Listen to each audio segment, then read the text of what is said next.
امروز اومدم با دو تا از لوکیشن های عالی GTA V که خیلی لوکیشن های باحالی هستن و خیلی هم استفاده های باحالی دارن. لوکیشن اولی که من جلوش قرار دارم داخل بندرگاه و پایین نقشه GTA قرار داره که همینجا میشه.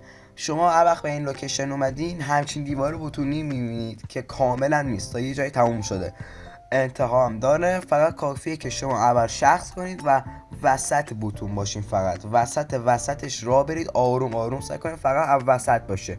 همینطوری وسط برید شما داخلش فرو میرید و داخل قایم موشک‌ها بسیار کاربرد عالی داره و من خودم به شخصه این لوکیشن خیلی خوشم آمد. لوکیشن بعدی که الان میخوایم بهتون نشون بدم کنار همون لوکیشن فقط یکم دورتر، که اگه شما به این لوکیشن بیاین یه چیزای عجیب میبینید. سوسکایی هستن که خیلی بزرگ و سری میرن که اگه بهشون C4 نارنجک هرچی بندازن هیچیشون نمیشه و یه جایی هم انگار یه جایی اصلا نامری به وجود میان و یه جایی غیب میشن که خیلی باحالن.